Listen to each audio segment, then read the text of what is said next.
सच के साथ। नमस्कार, सिटी वाराणसी लाइव में आप सभी का स्वागत है। मैं हूं ममता चौरसिया। आइए नजर डालते हैं आज की हेडलाइंस पर। 5G सेवा देश के अन्य शहरों के साथ ही वाराणसी में भी शुरू। सीएम ने शहरवासियों को दी 5G की सौगात। शारदीय नवरात्र के षष्ठी पर भगवती के कात्यायनी स्वरूप का दर्शन पूजन। चौक स्थित मंदिर में भक्तों की उमड़ी भीड़। राष्ट्रीय स्वैच्छिक रक्तदान दिवस पर बीएचयू में एनएसएस के दर्जनों कैडेट्स ने किया रक्तदान। और स्वामी हरसेवानंद पब्लिक स्कूल के जगतगंज शाखा में डांडिया का भव्य आयोजन। और अब खबरें विस्तार से। देश के तमाम शहरों के साथ ही वाराणसी में मोबाइल की 5G सेवा शुरू हुई। रुद्राक्ष कन्वेंशन सेंटर में मुख्यमंत्री योगी ने समारोह पूर्वक काशी को सौगात दी। देश भर में 1 अक्टूबर 2022 शनिवार से 5G की सेवाएं तमाम शहरों में लॉन्च कर दी गई हैं। मुख्यमंत्री योगी आदित्यनाथ भी वाराणसी में शनिवार को वर्चुअल इस कार्यक्रम से जुड़े। रुद्राक्ष कन्वेंशन सेंटर में आयोजित लॉन्चिंग समारोह में सीएम योगी आदित्यनाथ ने कहा कि कोरोना ने डिजिटल के महत्व का एहसास कराया। अब 5G से शिक्षा, स्वास्थ्य समेत समस्त सेवाएं फास्ट हो जाएंगी। उन्होंने कहा कि हाई स्पीड इंटरनेट हर क्षेत्र में हमारी स्पीड को तेज करता है। महाभारत का उदाहरण देते हुए समय की गति को बताया। कहा कि चाहे शिक्षा हो या स्वास्थ्य, हर क्षेत्र में इंटरनेट की उपस्थिति उपयोगिता है। प्रधानमंत्री के डिजिटल इंडिया के कारण हर नौजवान की जेब में उसका स्मार्टफोन है। दुनिया की सारी जानकारी उसके पास है। इसकी ताकत को हमने महामारी के दौरान समझा।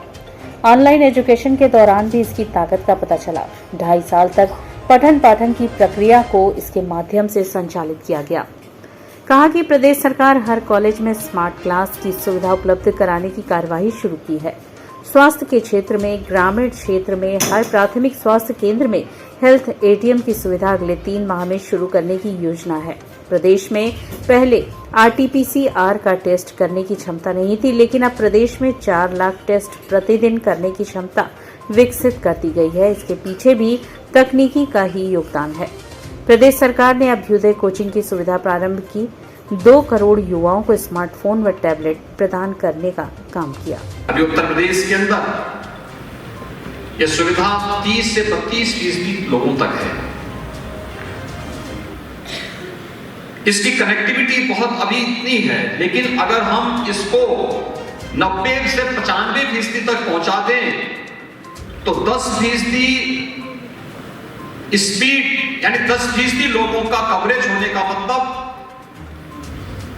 जीडीपी में भी वह बढ़ोतरी करता है। लगभग 1.5% की बढ़ोतरी होगी।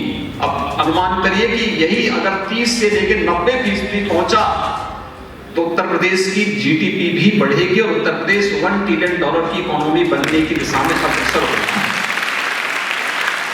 ये उसकी शुरुआत है। उस दिशा में अग्रसर होने की एक मजबूत अर्थव्यवस्था होगी।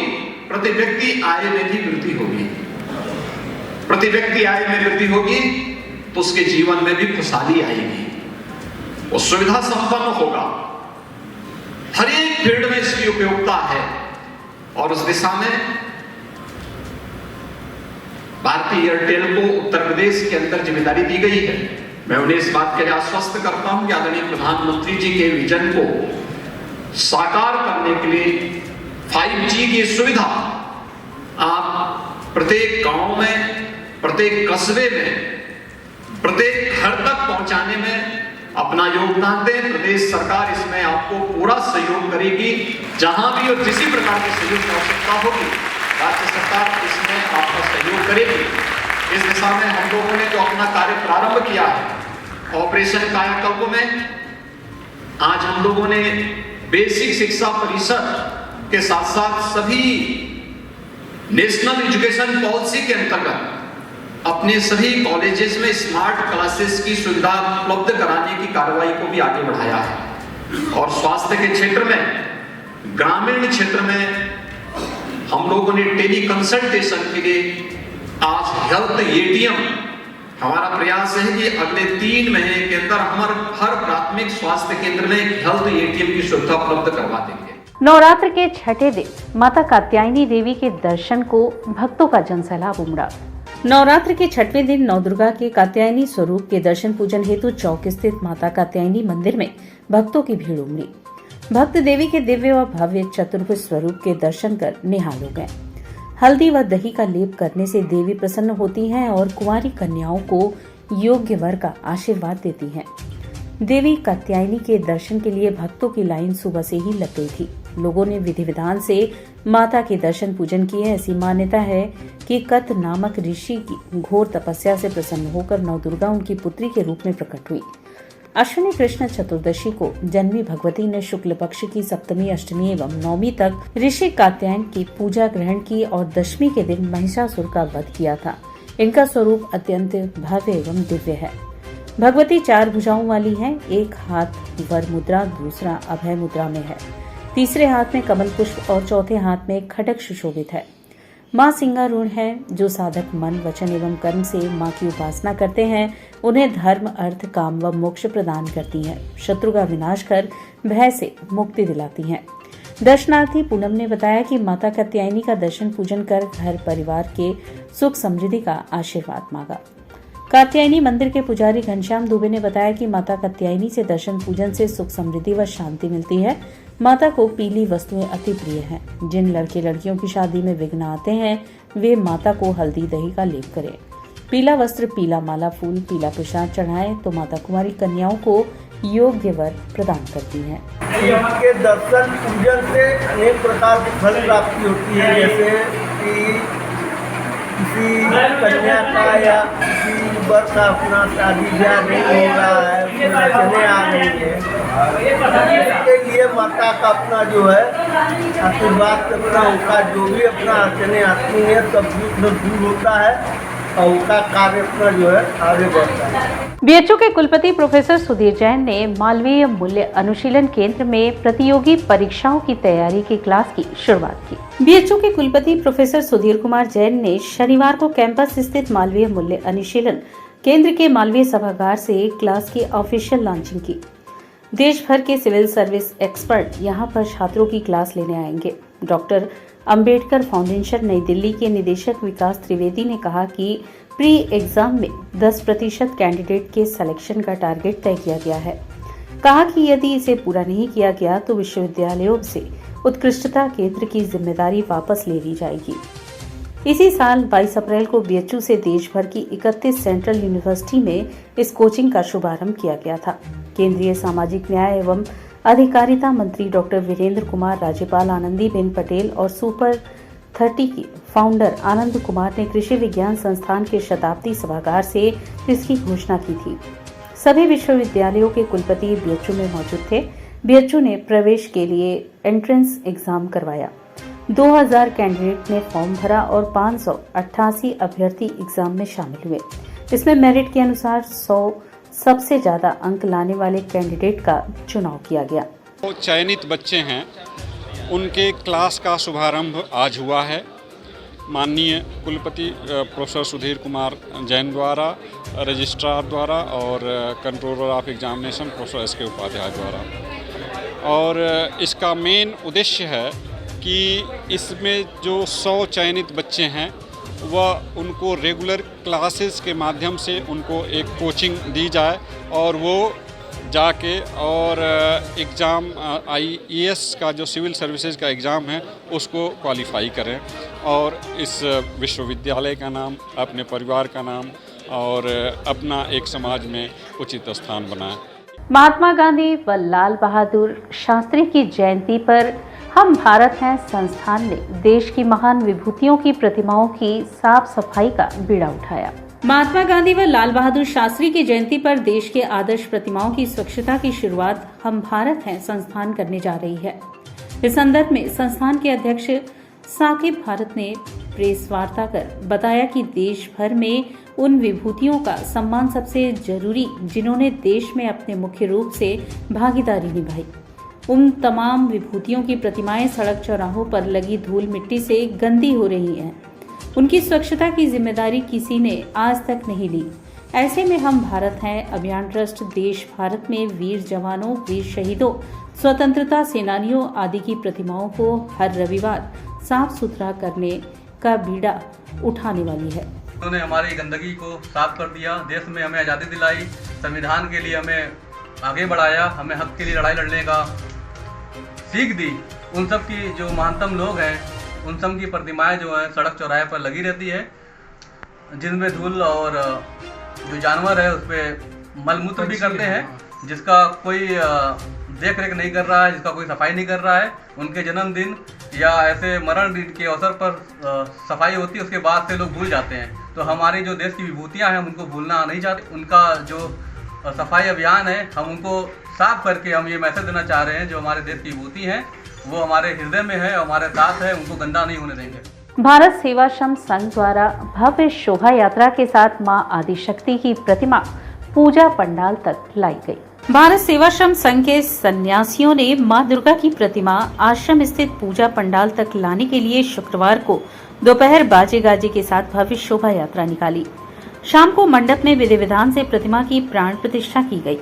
गाजे बाजे के साथ निकली शोभा यात्रा में हाथी, ऊंट व आकर्षण झांकियों के साथ विद्यालयों के छात्र छात्राओं की टोली दुर्गा माता की जय का उद्घोष करते हुए चल रही थी। आश्रम के अनुयायियों के साथ ही साधु संत, कीर्तन मंडली व विभिन्न संस्थाओं के लोग शामिल थे। रास्ते में सन्यासियों द्वारा तरह तरह के करतब का प्रदर्शन किया जा रहा था। शोभा यात्रा रथ यात्रा कमक्षा, भेलोपुरा, सोनारपुरा होते हुए पांडे हवेली पहुंची।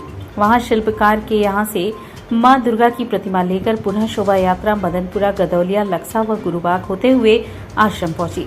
प्रतिमा को मंडप में विराजित कराने के बाद षष्ठी विधि पूजा के तहत बोधन, आमंत्रण व अधिवास का अनुष्ठान कर प्राण प्रतिष्ठा की गई।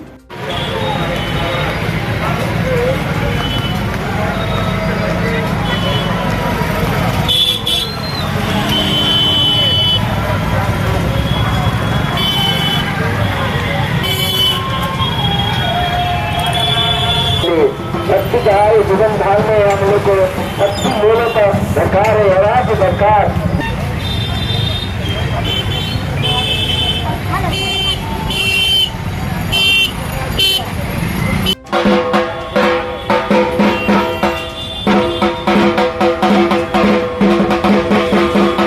काशी हिंदू विश्वविद्यालय राष्ट्रीय सेवा योजना के तत्वाधान में 1 दिवसीय रक्तदान शिविर का आयोजन हुआ। राष्ट्रीय स्वैच्छिक रक्तदान दिवस के अवसर पर शनिवार को काशी हिंदू विश्वविद्यालय राष्ट्रीय सेवा योजना के तत्वाधान में 1 दिवसीय रक्तदान शिविर तथा रक्तदान जागरूकता कार्यशाला का आयोजन राष्ट्रीय सेवा योजना भवन पर किया गया। कार्यक्रम का उद्घाटन ऑनलाइन माध्यम से भारत सरकार के क्षेत्रीय निदेशक डॉक्टर अशोक श्रोती ने किया।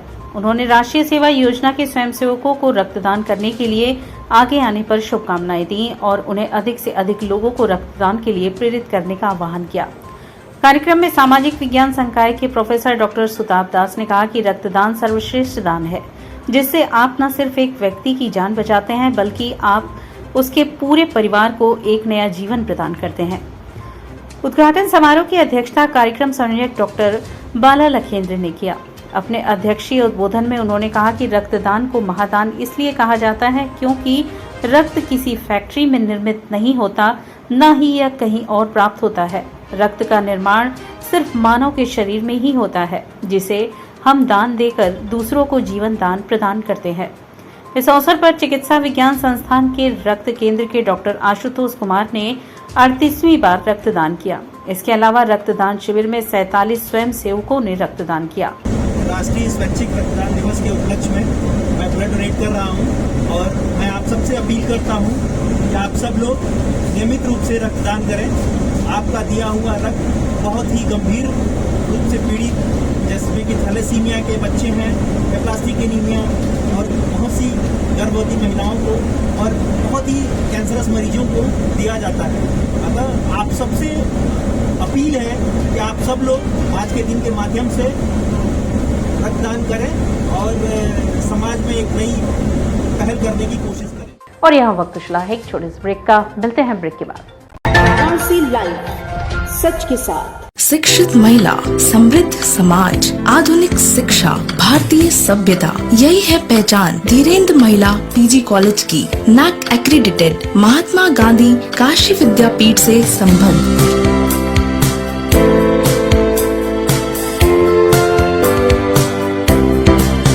Admission open for BBA, BCA, BA, BCom, BSc, BFA, BMUS, BTC, DLED and B.Ed, BPEd, Bachelor of Library Science, BA, Masscom and MA, MCom and MFA. Wi-Fi equipped, rich library, state-of-the-art computer lab. Our 10 gold medalists and merit holders of the university, NCC, safe transportation.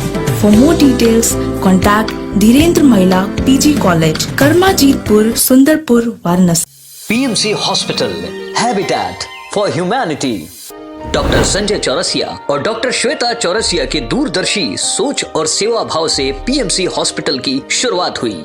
2008 से PMC hospital ने लोगों को उत्कृष्ट चिकित्सा सुविधा प्रदान की है।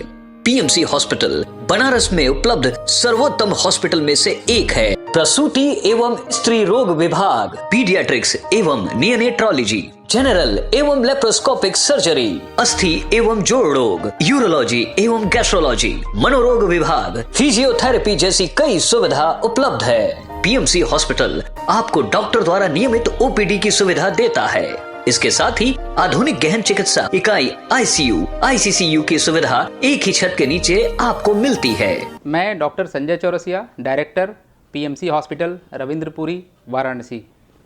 PMC हॉस्पिटल NABH एक्रेडिटेड एवं ISO तथा QCI द्वारा मान्यता प्राप्त 50 bed super multi speciality hospital है।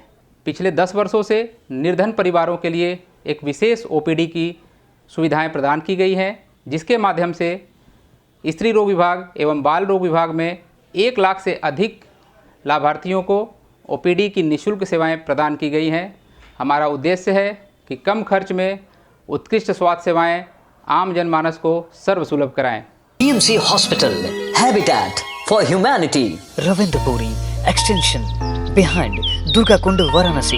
हेल्पलाइन नंबर 0542231015 और कॉल 8808960005। कोरोना वायरस ने देश में एक बार फिर से रफ्तार पकड़ ली है।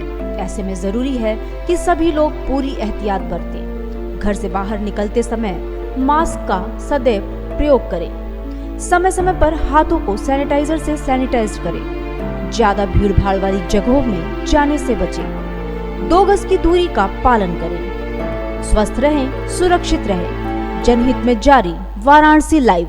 वाराणसी लाइव, सच के साथ। और ब्रेक के बाद पुनः आपका स्वागत है। RS वर्ल्ड स्कूल में दशहरा उत्सव धूमधाम से मनाया गया। वाराणसी नगर के RS वर्ल्ड स्कूल में शनिवार को दशहरा उत्सव धूमधाम से मनाया गया। भव्य समारोह के दौरान श्री राम और रावण युद्ध उपरांत रावण का प्रतीकात्मक पुतला दहन करके अधर्म पर धर्म की जीत का संदेश दिया गया। रंग बिरंगे परिधानों में सजे बच्चों ने डांडिया, गरबा नृत्य प्रस्तुत कर मां दुर्गा की आराधना की।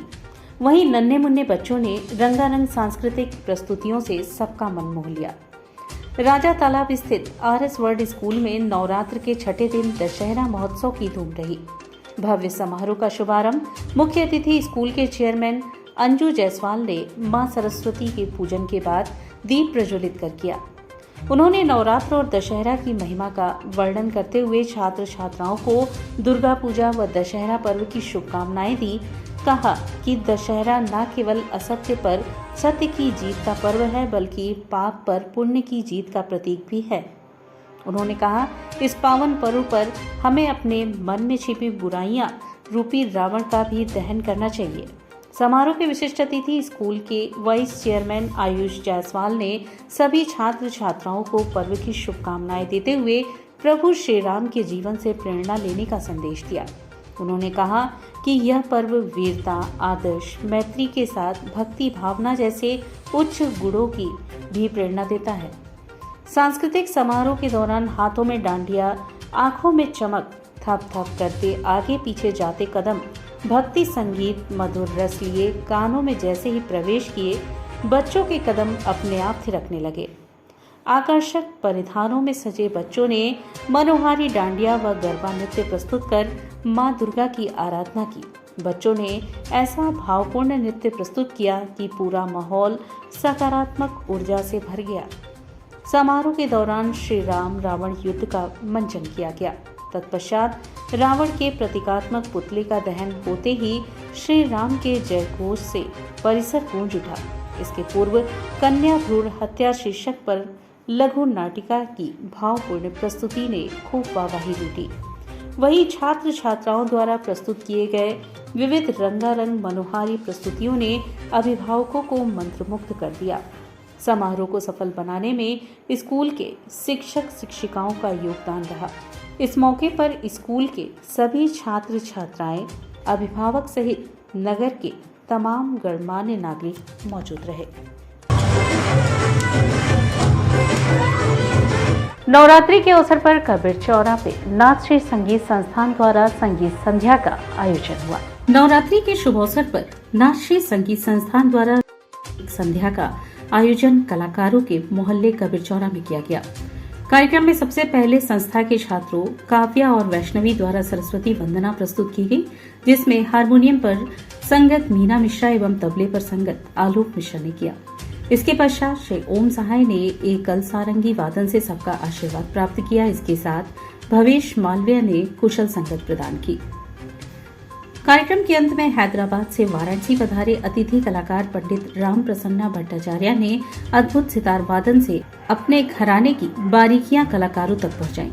इनके साथ श्री देव नारायण मिश्र ने तबले पर संगत की।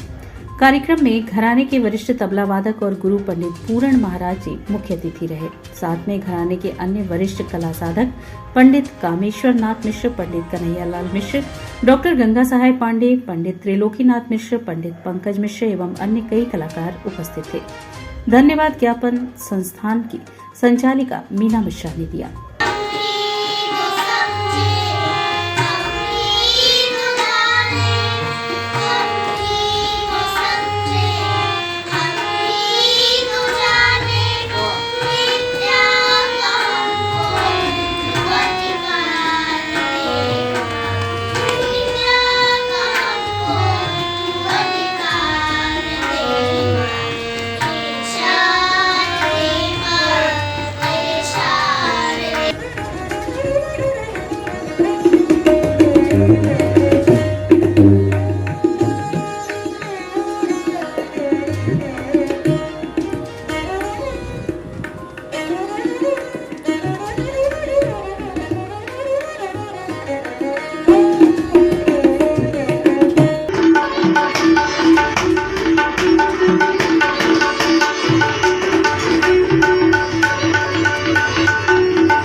स्वामी हरसेवानंद पब्लिक स्कूल के प्रांगण में शिक्षक शिक्षिकाओं द्वारा डांडिया नृत्य खेला गया। स्वामी हरसेवानंद पब्लिक स्कूल के जगतगंज शाखा में नवरात्रि के अवसर पर शिक्षकों और शिक्षिकाओं द्वारा डांडिया खेला गया। डांडिया के विभिन्न धुनों पर टीचर्स ने खूब जमकर डांडिया नृत्य किया।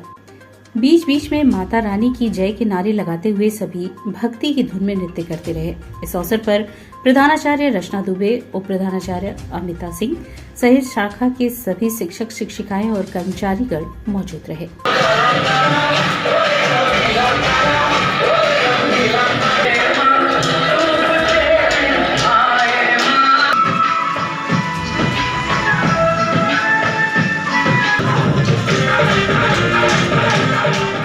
बाल विद्यालय माध्यमिक स्कूल में नवरात्र व दशहरा उत्सव का आयोजन हुआ। शनिवार को बाल विद्यालय माध्यमिक स्कूल डोमरी वाराणसी में नवरात्र एवं दशहरा उत्सव का आयोजन किया गया। सर्वप्रथम प्रबंधक डॉक्टर जयशीला पांडे द्वारा गांधी जी एवं लाल बहादुर शास्त्री जी के जन्म दिवस के पूर्व उनके चित्र पर माल्यार्पण कर एवं दीप प्रज्वलित कर कार्यक्रम का शुभारंभ किया गया। कार्यक्रम में सर्वप्रथम छोटे छोटे बच्चों द्वारा नृत्य प्रस्तुत किया गया। कार्यक्रम में नवरात्र से संबंधित देवी गीत एवं भजन की प्रस्तुति भी हुई। गरबा नृत्य द्वारा बच्चों ने उपस्थित लोगों का मन मोह लिया। अंत में महिषासुर मर्दिनी नाटक का मंचन बच्चों द्वारा प्रस्तुत किया गया। उप प्रबंधक मुकुल पांडे ने बच्चों द्वारा प्रस्तुत कार्यक्रम को सराहा तथा नवरात्रि एवं दशहरा पर्व की ढेर सारी बधाइयां दी तथा नवरात्र के 9 दिनों के महत्व के बारे में उपस्थित बच्चों को बताया। कार्यक्रम में उपस्थित लोगों का स्वागत विद्यालय की प्रधानाचार्य नीता त्रिपाठी ने किया। कार्यक्रम में आचार्य सीताराम चतुर्वेदी, महिला महाविद्यालय के प्राचार्य डॉक्टर विजय शंकर मिश्र भी उपस्थित रहे।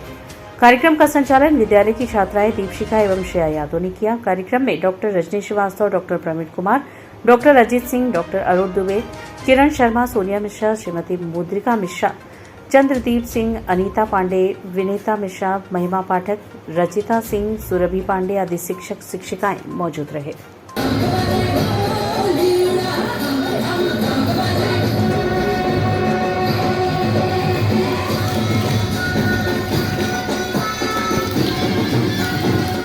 और षष्ठी वाले दिन बच्चों ने विद्यालय बंद होने के पूर्व नव दुर्गा को मंच पर उतारा है और नव दुर्गा से संबंधित जो हमारे पौराणिक कथाओं में लिखा हुआ है उसका मंचन किया है। आपने जैसा देखा भी, और ये तैयारी हमारी मात्र 2 दिन की तैयारी है। टीचरों ने बड़ा सहयोग और लगन और चिंतन और मनन करके इन सब चीज़ों को तैयार किया है और बच्चों ने उसी तरह का अपना अभिनय करके दिखाया है।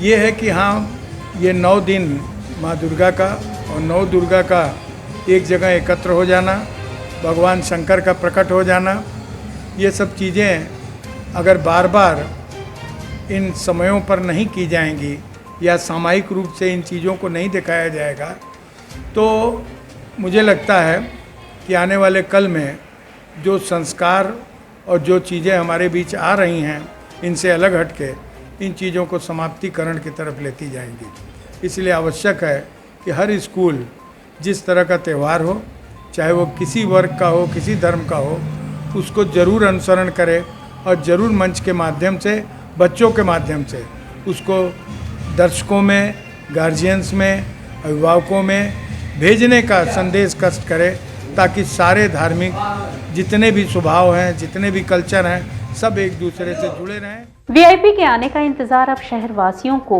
होने लगा है, क्योंकि वीआईपी के आने पर ही पटरियों के अतिक्रमण साफ होते हैं। यह बनारस का वीआईपी के रूप में पहचाना जाने वाला सिगरा इलाका है। आज जो यह साफ सुथरी चौड़ी सड़क देख रहे हैं आप, रोज़ ऐसी नहीं दिखती है। सवेरे सवेरे साजन सिनेमा से लेकर सोनिया मोड़ तक 50 ठेले आकर जम जाते हैं। यही नहीं, पटरियों पर भी फलों की दुकानें अवैध रूप से लगती हैं। कहना न होगा कि इससे आवागमन में भारी व्यवधान उत्पन्न होता है, लेकिन जब किसी वीआईपी का आगमन होता है तो यहाँ नज़ारा पूरी तरह बदला रहता है। आज भी कुछ ऐसा ही हुआ। आज मुख्यमंत्री योगी के दौरे के मद्देनज़र पुलिस सुबह से ही टाइट थी। क्या मजाल कि कोई ठेला या रेहड़ी पटरी वाला दिख जाए। पुलिस ने सबको गलियों में खदेड़ दिया था। पूरी सड़क एकदम साफ सुथरी और अतिक्रमण मुक्त दिखाई दे रही थी। ठेले पटरी वाले ऐसे नदारत थे जैसे गधे के सिर से सींग। मुख्यमंत्री का आज सिगरा के रुद्राक्ष केंद्र में एक कार्यक्रम था। लोगों को कहते सुना गया कि काश मुख्यमंत्री बराबर आते तो रोजाना के जाम से छुटकारा तो मिलता।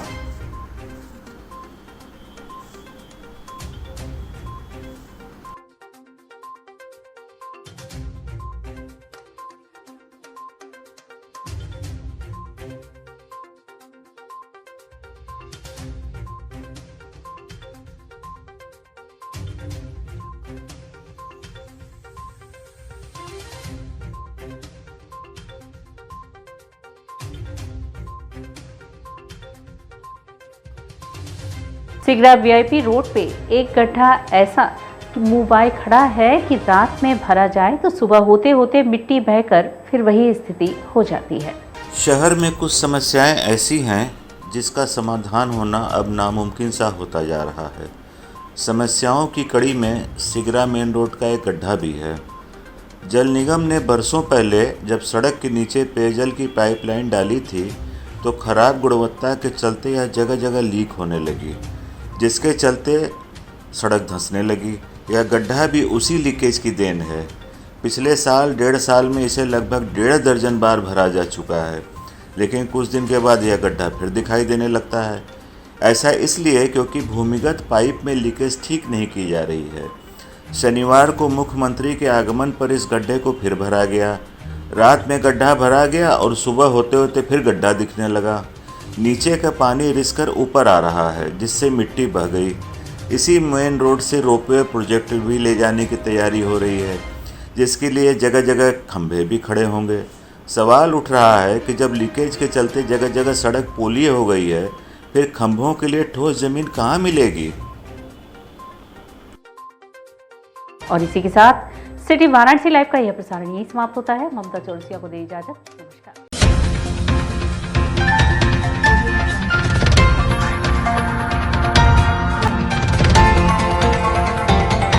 वाराणसी लाइव, सच के साथ।